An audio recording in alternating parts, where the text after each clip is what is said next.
This is the Tesla Model X Plaid, and it's a little bit like the XB-70 Valkyrie nuclear bomber from the Cold War because it's big, it's white, and it's insanely fast. And in this video, I'm going to tell you everything you need to know about it. I'm going to talk you around the exterior design, the interior. I'm going to see how practical it is, see what's good about it, what's not so good about it, take it for a drive, and of course, I'm going to launch it to see how quick it is from 0 to 60 miles an hour because I'm Matt Watson, and you're watching CarWow. Buy, sell, car, wow. Let's start off this video with the design of the Model X. There's not that much to it really, though you do have this spoiler, which you think should be retractable, however it's not. Being the Plaid, you have the Plaid sign there, which just looks a bit weird. That's weird too. Sounds very cheap. Down the side, it's sort of like an egg shape. Eggs are quite aerodynamic, designed to shoot out of a hen's what's-it. Anyway, moving down the side, huge alloy wheels. This one is on 20s. Moving to the front, once again, quite simple design. No messing around with grills or anything like that because it doesn't need them, and it doesn't really have to have a grill because it's a Tesla and it's not a legacy car manufacturer. I actually think the look of the Model X is better than the Model Y. Just more angry, more purposeful. I like that. Not so keen on the price though. It starts at £102,000, rising to £127,000 for this Plaid version. Whew. Now, if you want to compare the prices of lots of different vehicles to make sure you're paying a fair price, click on the pop-out banner up there or follow the link in the description below to get a CarWow. You can also sell your current car through CarWow. Just upload some photos, give a brief description, then dealers all across the country will bid on your car. Now, if you want to do that at a later date, just simply Google "Help Me CarWow" and we will help you. Here on the inside, the Tesla Model X is very minimalist, very Tesla. So the design is actually quite nice. I like it. There's not too much going on. Material quality is generally all right, but in places the build quality and the fit and finish is a bit iffy. Don't they? Look at that, it doesn't fully fit. Now, one of the problems with the minimalism is the fact that sometimes things can be a little bit hard to control. The only buttons you really have are on the steering wheel here, and obviously you've got your window switches and then the controls for your seat. Everything else is done through this screen. And if you want to do things such as move the steering wheel, you have to do it by pressing this first. And now I can operate the steering wheel with this, and it's the same with the mirrors. If I want to do the mirrors, then I have to do it through the screen and then use these buttons to move them. Quite annoying. What's also annoying are no stalks. So to indicate, you have to press that or that and then press again to cancel. Then there's the problem with the horn. Normally with a horn, you use it in panic, like, no, go, watch out! And it's easier to do it when you're hitting the central boss. This, you have to locate this little button here, like that. So if you're like in a panic, then it's going to be too late, isn't it? I can't fault the screen itself though, because it's very, very quick and you can control so many of the car's functions. And there really is no lag. Just look at that, it just zips around. The reason that's not all coloured in is because the signal here isn't great. Now, there are loads of other things you can do. You've got Spotify, you've got stuff like YouTube and things like that. You can watch movies, you can play games, you can mess around and make farty sounds, all very funny, ha ha ha ha ha. Yeah. But that's the kind of thing that you're going to mess around with when you're sat around waiting for the thing to charge. You can actually control most of the car's functions through voice commands by pressing this button. Unfortunately, it doesn't work all the time, especially if you don't have internet connection. It's quite a nice place to sit in though, especially with this huge windscreen which just stretches up above you. And I find the sunblinds really funny. Look at these. If the sun's in the right position, they work. Yeah. But it is lovely, that view. Absolutely incredible. Now I'm going to show you the cubbies. So door bins, nice and large. Cup holders, actually quite grippy, look. That's fine, that's fine. Underneath here you have some storage, and you have some more storage in here. And look, you can actually slide that back to get more storage. That's quite clever, I like that. Oh, and look, there's two USB-C charging ports there. Or if you don't want to use those, these are actually wireless charging pads as well. I'd like to show you inside the glove box, and once again you have to open it using the screen. Unfortunately, it's locked with a pin by the owner. Speaking of which, I've actually hired this Model X from the owner through an app called Turo. It's a peer-to-peer car sharing app. It's a bit like Airbnb for cars. really quite handy. There's a link in the description.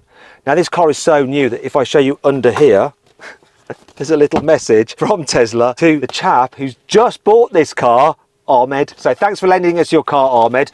It's only done 300 miles. It's so new that look, it's even got the screen protector on it. I'm so tempted to just remove it. Probably better not. Anyway, shall we check out the back seats before I do that? Don't do it, Matt. You can get the Model X as either a 5-seater, a 7-seater or a 6-seater. In fact, the Plaid is only available with 6 seats. And in this configuration, feels quite special, quite roomy. Lots of knee room, lots of headroom, lots of shoulder room. I like it.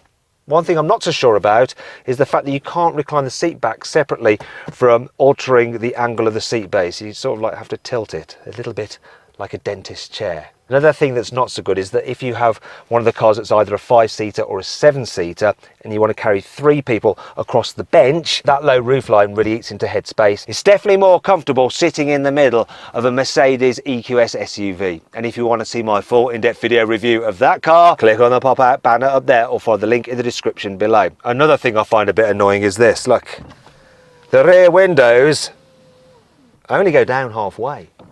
And there is no door bin at all. Still, you do have a couple of cup holders here. Ta-da! Plus a screen here where you can control the climate back here. And you can also operate various functions and entertainment systems such as watch Netflix or YouTube. I like that. Anyway, let me show you the back seats. So just open the Crazy Falcon doors. Hop out. Move this seat forward by pressing this button on the side. So let me get into the back, and I'm going to move this one out of the way so you can see what the heck is going on. If I can just find the switch, there we go. So what I can do now is put it back to a position of my choosing. That's all right.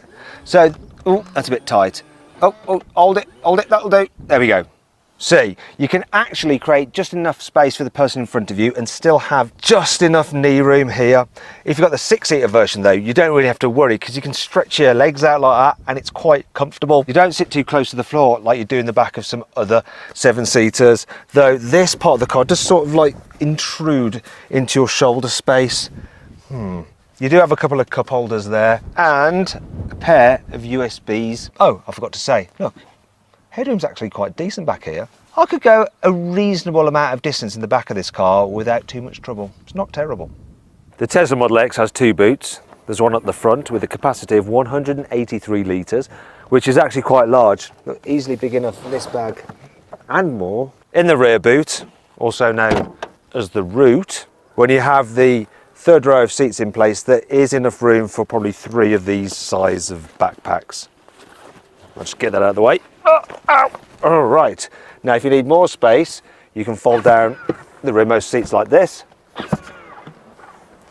And then you have a nice big booty area of 425 litres. There's some more storage under this false floor, look, as you can see, and some lovely exposed wires. Isn't that nice? Anyway, that brings on to 5 annoying things about the Tesla Model X. I absolutely detest the gear selector. So to put it into drive, you have to press your finger onto the little car icon, then slide it forward on the screen, and then to go in reverse, press and hold, slide it backwards. Seems easy, but when you're trying to maneuver in a rush, sometimes you're like doing that, you're not hitting it, you're opening icons and stuff like that, and it's, I'd much rather have a little gear selector. Right, see, it's not in park, annoying. The panel gaps on this car are as wide as the Grand Canyon. I mean, look at this. Look, then it's all uneven. Here, look at that, that's sticking out. This is nice and tight there, then very wide down here.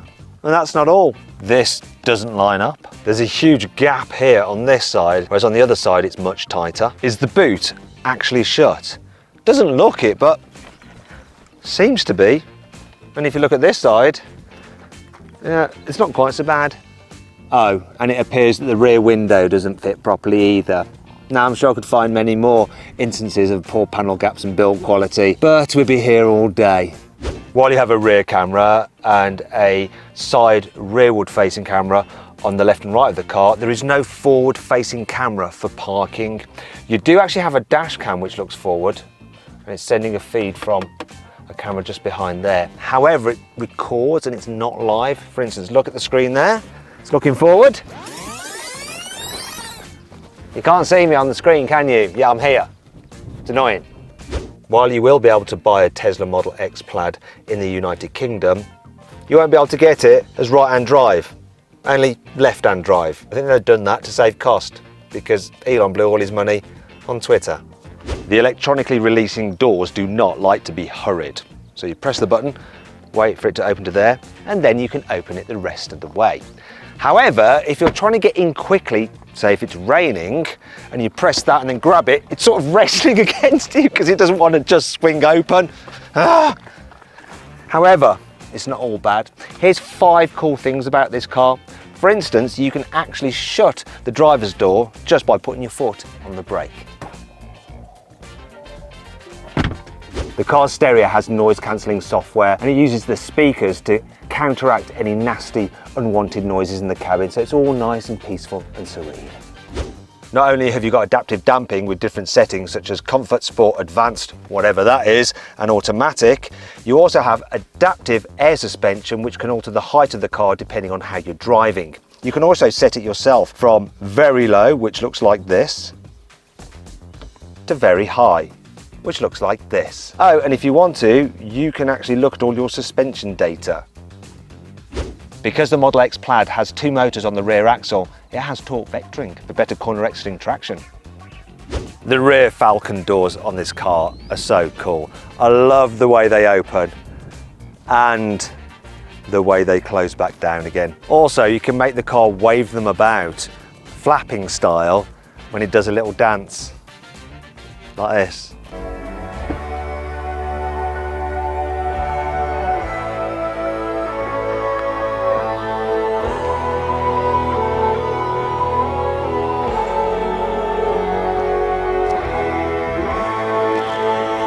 One eternity later.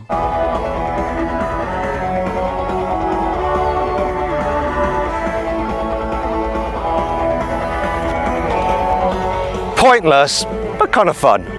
You can get 2 different versions of the Tesla Model X. There is the dual motor version with 670 horsepower. Then there's the tri-motor version, the Plaid, with 1020 horsepower. They are both fitted with a 95 kilowatt hour battery pack. In the case of the dual motor version, that gives you a range of 348 miles. And with the tri-motor version, the range falls to 337 miles.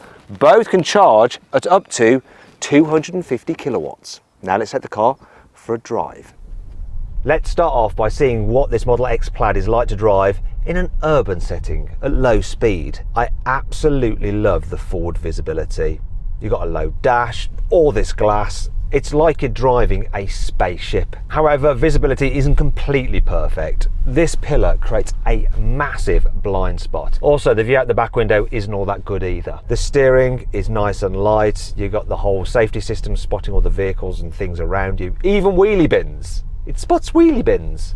Don't like the indicators though, because you have to make sure that you're on them nice and early. Otherwise, if you start turning beforehand, which to be fair you shouldn't do, you can find it hard to actually press the signal. Coming up to a stop sign now, I can actually just one pedal drive this. So lift off the accelerator and it'll automatically come to a stop. I haven't timed that particularly well, so let's do it.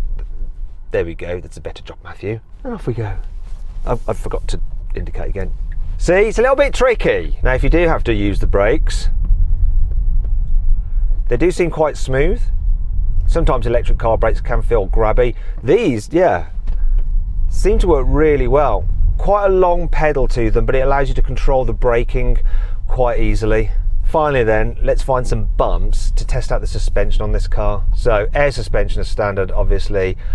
And over these bumps, it's all right, you know. It deals with them okay, but you can tell that it's obviously having to hold up a really heavy car. And if you're on like multiple broken surfaces and going quicker, it can shimmy a little bit, this car.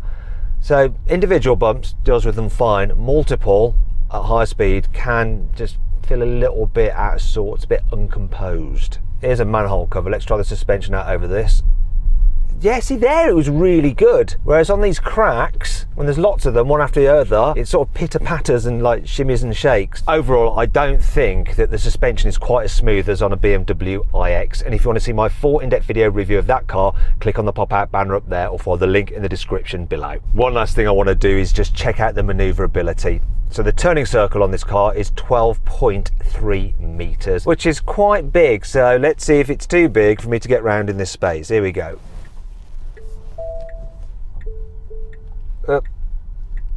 Am I going to do it? Am I going to do it? This car is brand new and I don't want to do the wheels. Come on, camera. None of the cameras are helping. I want a forward camera.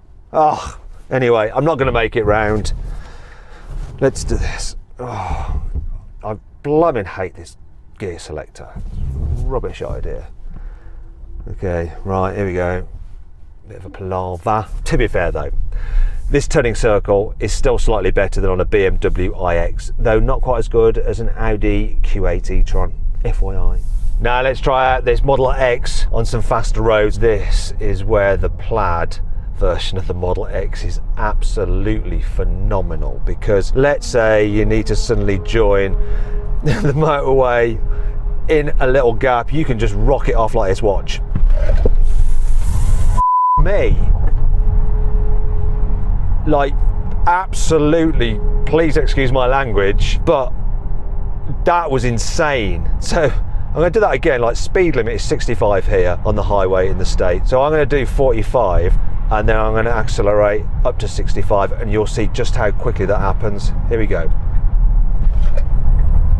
Like, whoa, this is crazy. Anyhow, let's get up to speed now and just cruise along and see what it's like when you're not making it go like an absolute rocket ship. There's a bit of wind noise from around here. Road noise is subdued though. Hardly any at all, that's very good. The only thing you sometimes notice is the suspension going bonk, bonk, bonk over certain bumps. It's quite peaceful, apart from that wind noise. Maybe I'm just noticing it so much because the rest of the car's so quiet. But, you know, this race driving position, the brilliant forward visibility, the comfy seats, the insane performance, which means you don't have to worry about trying to overtake anything. You can always just overtake anything. Means it's actually quite a chilled ride. Also, it's quite chilled because of the efficiency. Now, this thing is averaging 336 watt hours per mile. Now, if I multiply that out by the car's battery capacity of 95 kilowatt hours, it means that the real world range on this car is about 283 miles. Now the claimed range is 337 miles. So it's basically getting about 85% of the claimed range, which, to tell you the truth, my experience with electric cars is actually pretty good. These Teslas are efficient and you're less likely to suffer range anxiety with them, especially as you can charge them up at normal chargers and superchargers as well. Right, now then, I'm going to try out this Model X on a twisty road, see how it copes. First thing to note is that the steering is pretty sharp and direct for such a big, family-friendly SUV MPV thing, but of course this is a heavy vehicle, so if you get a little bit too carried away, what you find is that the front outside tire gets overwhelmed, can't hold onto the road anymore, and the thing just washes wide. What you can't fault though is the traction you get when you're exiting the bend and that instant throttle response. Like now, whoa, oh, it just hooks up something crazy. You do have to watch it because it's a big vehicle in terms of the width, so when you're going around blind corners you just got to be aware that you're not creeping over the central line, because that could be a bit dodgy if something is coming the other way as quickly as you are going as well. I'm quite impressed with how it just stays completely flat through the bends. It really, really does. Whoa, that was scary. There's a break in the Armco there which I could have just gone down and straight down the mountainside. Fortunately, this held onto the road pretty well. What is a problem though, I'm not really experiencing it now because I'm going up the hill, but if I was going down, yeah, the brakes would be getting a serious workout and they soon start to overheat and the pedal gets long and you can lose quite a lot of braking performance, which would be scary. Right now they're going uphill, and because this is so heavy, I can just use the regen to slow me down for most of the turning I need to do. So it does handle pretty well. Well, for what it is, okay, for what it is. This is more of a drag racer than a circuit racer. But what did you expect? Right, I'm going to launch the Model X Plaid. It's supposed to do 0 to 60 in 2.5 seconds, but that's recorded with 1 foot rollout. I don't use 1 foot rollout because it's cheating. We're going to see what a real time is using my specialist timing gear here. Let's get into it. Prepare it, get into cheater stance.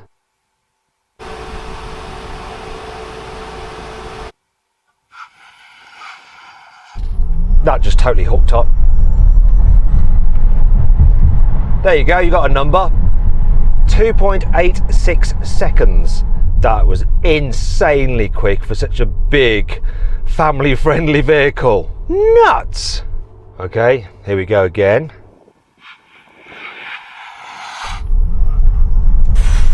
That's quicker. 2.82. You probably saw the number flash up as well for 0 to 30 miles an hour, which is pretty insane. 1.37 seconds. But yeah, 2.82 to 60. In the interest of transparency, the launch road is slightly downhill. Now I'm going to run it in the opposite direction to see what number we get. I can hear the wheels just struggling for grip. Literally made hardly any difference, just like 0.1 of a second. A 2.94. It's quick, this thing. It's so quick.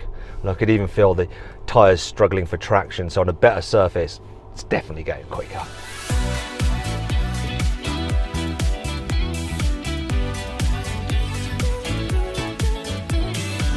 So then, what's my final verdict on the Tesla Model X? Should you avoid it? Should you consider it? Should you shortlist it? Or should you just go right ahead and buy it? Well, I reckon you should shortlist the Model X, unless you're buying the Plaid specifically to film a lot of drag races for carwow, in which case you should go right ahead and buy it. Anyway, I hope you enjoyed the video. If you did, give it a like. Let me know what you think of my verdict by voting in the comments below. Click on those windows there for some more videos, and on that box there to go to carwow to sell your car the easy way. Thanks for watching.